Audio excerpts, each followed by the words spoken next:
Magandang araw! Isang kwento na naman ang ibabahagi ko sa inyo ngayong araw na ito na may pamagat na Nakalbo ang Dato, isang kwentong bayan ng Maranao. Ang kwentong ito ay tungkol sa isang Muslim. Nilalahad nito ang ilang paniniwala ng mga Muslim tungkol sa pag-aasawa. Sa kanilang paniniwala, ang isang lalaki ay maaring mag-asawa ng higit sa isa kung may kakayahang sustentuhan ang pakakasalang babae at ang magiging pamilya nila.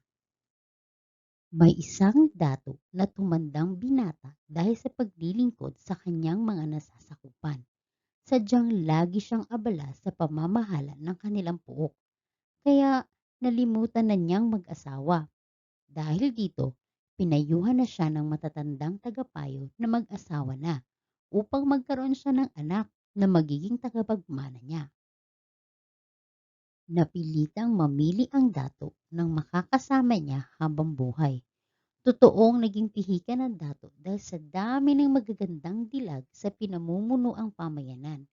Ngunit dahil sa tulong ng matyagang pagpapayo ng matatandang bumubuo ng konseho, natuturing umibig ang dato.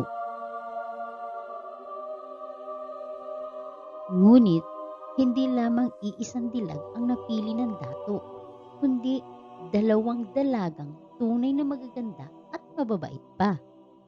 Dahil sadyang wala siyang itulak kabigin kung sino sa dalawa ang higit niyang mahal, pinakasalan niya ang dalawang dalaga. Isa sa dalagang pinakasalan ng dato ay si Hasmin. Siya ay batang-bata at totoong napakalambing. Kahit na matanda na ang dato, mahal ni Hasmin ang asawa.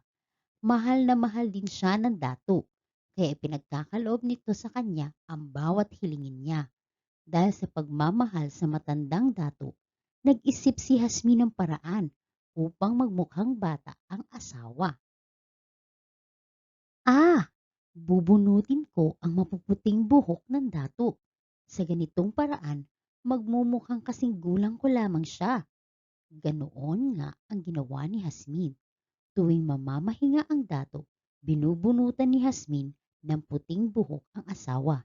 Dahil dito, madaling nakakatulog ang dato at napakahimbing pa. Sadyang mahal din ng dato si Farida, ang isa pa niyang asawa. Tunay na maganda at mabait din si Farida. Ngunit kasintanda siya ng dato.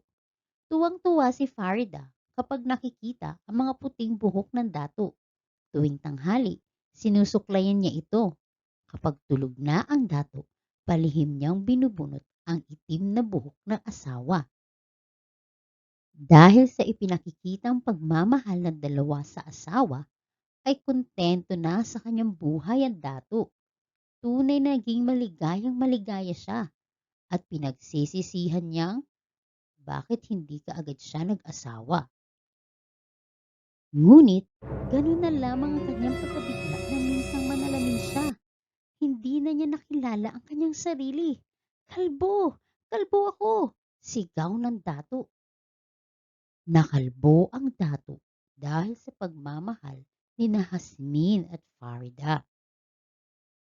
At dito nagtatapos ang kwentong Nakalbo ang Dato.